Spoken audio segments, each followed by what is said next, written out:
Hi, I am Eriksson. So here we are in South Africa, just outside Somerset West, not too far away from Cape Town. We're here to meet with Chef Gregory Czarnecki at his restaurant at the Waterkloof Wine Estate. Let's meet Gregory and hear about his cornerstones of minimal, contemporary and modern cooking.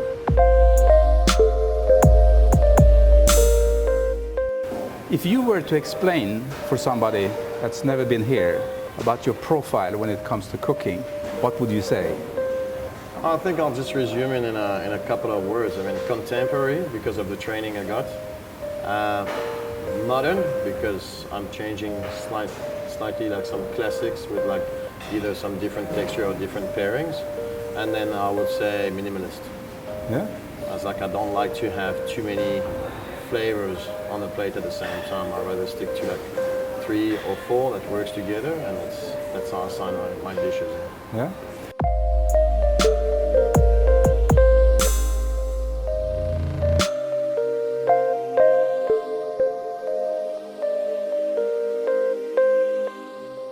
Having your restaurant in a winery like you have, how do you cope with that and the pairing of wines here at Waterkloof? I think I'm quite blessed. You know, I mean, you've seen the surrounding. I'm working in an amazing space, very different from what you would find in South Africa. It's not the typical Cape Dutch wine farm, you know, from the 1700 or 1800. I work closely with a winemaker, so I also know what's coming up next. I know what the vintage is going to taste like. I can have access to, you know, with her we can have access to like all the wines directly. So I can see what's coming and I can plan ahead because I work only with the wines of the estate. So I do the food according to the wine and not the other way around. I don't create the food and try to pair it with the wine. I work the other way around because I can change the food but I can't change the wine. So it's a simple philosophy and it's been working for me, so that's how I keep it. But otherwise, no, I mean, you've seen the building, it's just great. Fantastic doing of vineyards, and I think, you know, wine pairing or food that's paired perfectly with wine. It's like one of the greatest experiences in life. Yeah.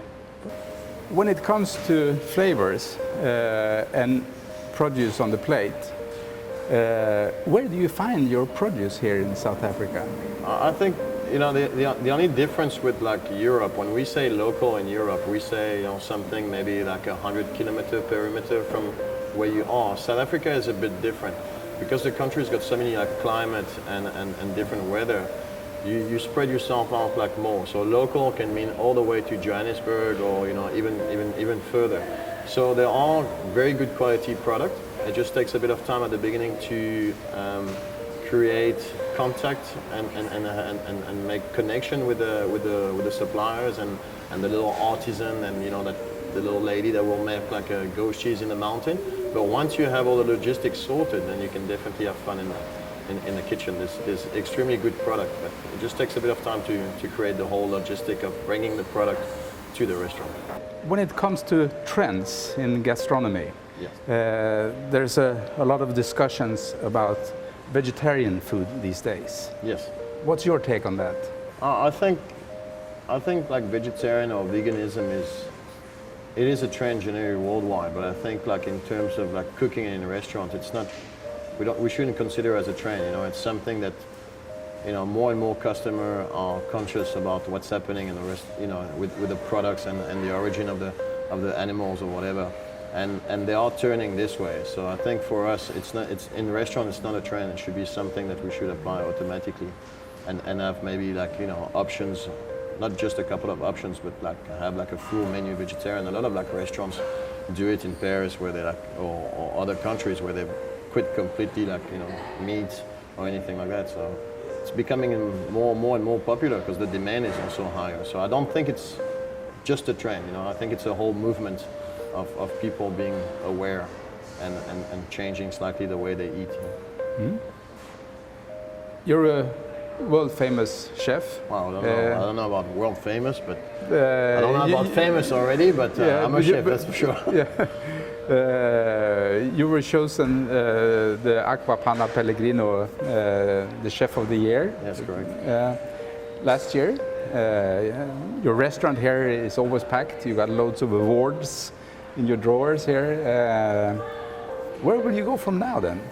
I don't know. I think I'll just keep on doing what I've been doing for the last couple of years. You know, I don't change. I've been, I think, the same person from the beginning. I've always been involved in the kitchen. I'm here every day. I miss very little service. That's what I do. I like to come in the morning, fulfill a passion that I have. Come, have fun, create. Sometimes you don't create. Sometimes you have to just maintain consistency, do service, and that's what I do. You know, and I'm just gonna keep the, you know, pushing myself forward and not stay in a comfort zone and just try new things all the time. That's what I think I see it. You know? Gregory, if you were to give a young person that wants to become a chef an advice, what would that be? Oh, there's too many advice to give to that youngster. Work hard. Work on, be patient, don't burn steps, and it will pay off. But it's a hard-working industry, ungrateful at times, but when everything comes together, it's just magical, you know. And I think you have to work in this industry by passion, not just because you want to cook or whatever. It needs to be truly a feeling coming from the inside, because it is going to be hard work, and there's going to be a lot of sacrifices. But if it's what you want to do, it'll all be worth it in the end.